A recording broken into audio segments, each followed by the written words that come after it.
Here are 10 essential steps for a scapegoat child to recover and heal from their experiences within a dysfunctional narcissistic family system.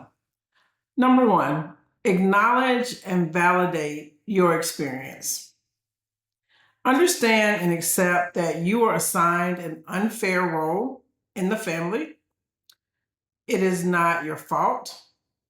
And recognize that the blame, the criticism, and everything that was directed towards you was not deserved.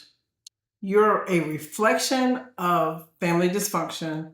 This is not an example of your true worth. Number two, learn about narcissistic family dynamics. That has helped me tremendously. Once you start to educate yourself on the personality types, the family roles, and how all these dynamics work together and play out, you will feel so much relief because now you will understand that the scapegoat is common manipulation and it's used to keep the narcissistic family parent in control. And this will help you detach emotionally, and you'll be able to view your experience for what it really, really was. Number three, release that internalized guilt and shame. Work on shedding the negative beliefs and guilt that you may have internalized as a result of constantly being blamed for everything. Replace all that self-criticism with self-compassion, reminding yourself that you were a child that got caught up in a difficult and unfair family system. It's not fair. It's not. And I know you question, why me? Why me? I did it for 54 years. But it's not your fault. It's not even worth questioning. It's not. Number four, set some healthy boundaries. That's very important. Develop boundaries with your family members to protect yourself from any further emotional harm. I did that as my mother was passing away before I even realized that I was caught up in a narcissistic family system. I knew that after her death, the way I responded to her death was going to affect me. And I started to protect myself and create boundaries before she passed away. And I'm so glad I did. Had I listened to a lot of family and friends and the things that they were telling me that I should have been doing with her, it would have ruined me mentally because their reality and expectation of who she was was not a true reflection of who she really, really was. And I would have gotten caught up in believing something that was not going to happen. And just decide what level of contact that you want to have with the remaining roles in this narcissistic family dynamics. Some things you can't control. Like I can't control the fact that my narcissistic elderly father lives with me. I can't control that situation. There's nothing that I can do about it because of his health. Does that change how he treats me? No, it doesn't. Does that change how I feel about the situation? Not really, because that's something that I can't control, but I can control how I interact. I can control when those little nasty, snippy, snide remarks are placed towards me. I can control how I internalize it. I can control just how I feel about it. And I've gotten to the point that I have no feelings about it. So it knows that I know that I'm growing in this situation. Number five, rebuild your self-esteem. That should be number one. Encourage yourself. Do things that you never would allow yourself to do because you didn't know what was really holding you back. Be your authentic self. I cannot encourage that enough. Practice self-affirmations. In my closet, I have a big sign as soon as I walk in the door and it says, "Hello, gorgeous."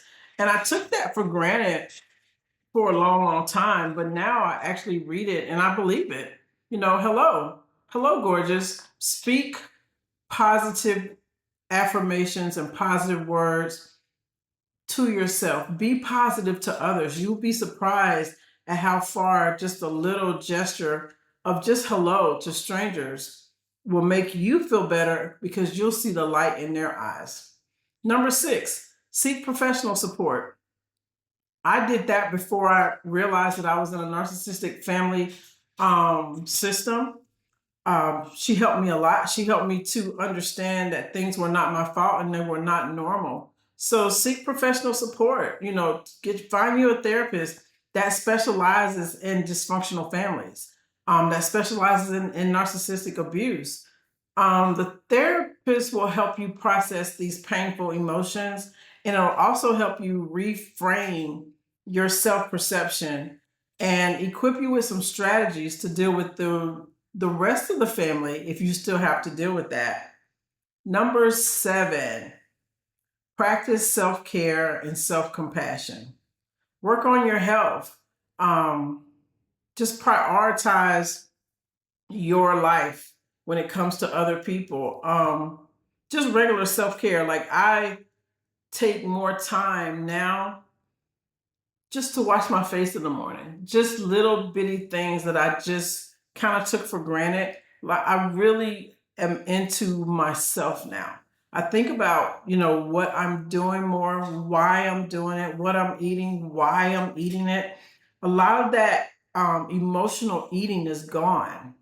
It's really, really gone because now I've educated myself as to why I've been in this tailspin within the family. I have an understanding of what my role was. So now it no longer leads me. Now I'm in more control of what I'm doing and why I'm doing it. Number 8, surround yourself with a support system. Find supportive friends who have enough compassion, even if they haven't been through that. Find people who understand you. And it's not going to be easy. A lot of people, I look at it two ways.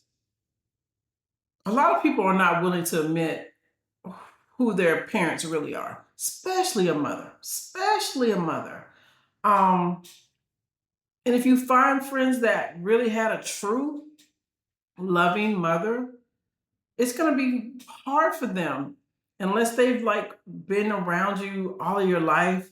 It's going to be really hard for them to be truly compassionate about what you're saying. So I call it the secret society. Our daughters of narcissistic mothers, especially, you're in a secret society because there's not a lot of people that you think are like you. So surround yourself with a support system.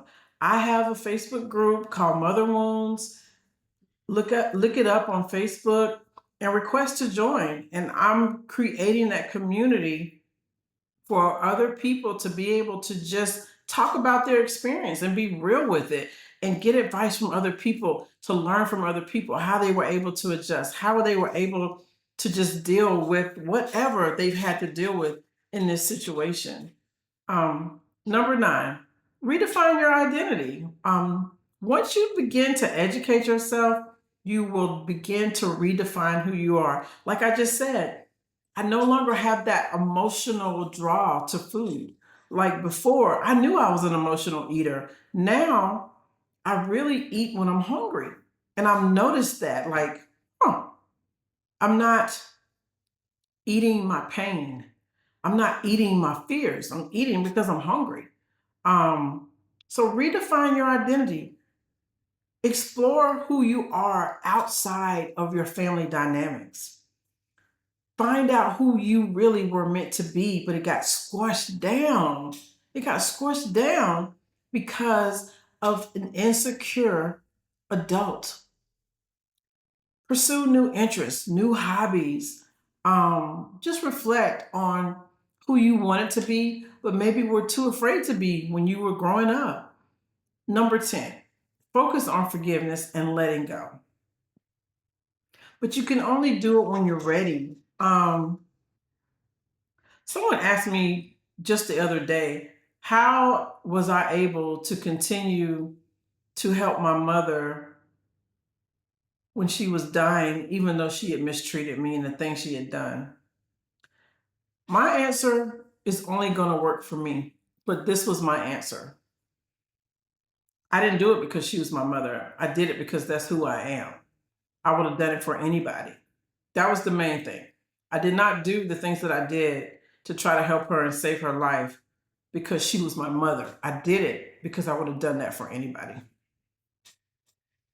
The other answer I gave her is, for me, at the end of my life, I don't want to have to answer for aggressive behavior that I took on based on what someone else did to me.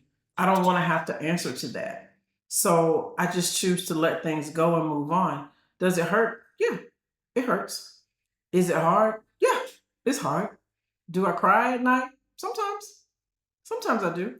But I cry for the release. So the next day when I get up, I can go on and do what I need to do for myself. So focus on forgiveness when you're ready. And to be honest, the more you educate yourself on this narcissistic family system, you'll be ready. You'll start to be ready because things will start to make sense. Number 11, be patient with yourself. Healing from being a scapegoat child takes a long time. It really, really does. And I just realized I was a scapegoat child. So don't rush it. Go through the process. Understand what you're feeling. Like, understand what you are feeling is real. And let it, if it hurts, let it hurt. If it's painful to feel, just take on the pain, but process it so you can finally release it out of your body. But be patient with yourself and celebrate your small victories. If you have a good day or a good week, or you find acceptance in some things, celebrate that. And know, get a checklist, put it on your wall. I have affirmations in my closet, and it's just things I read every day just to remind myself of things I need to do with others that make me feel good about myself and make others feel good. So do that. And number 12, visualize and plan a positive future. Just envision a life that you would have had you not had these parents. Visualize what you would have done and buy books, buy audios, buy videos, buy courses, and become that person, because I want you to realize this: everything that you've been told was not true. It wasn't true. So visualize and plan a positive future. You can do it. If I can do it, you can do it. I hope these steps serve as a foundation for reclaiming control over your life, fostering your emotional resilience, and nurturing your self-worth as you recover from being a scapegoat in a narcissistic family system.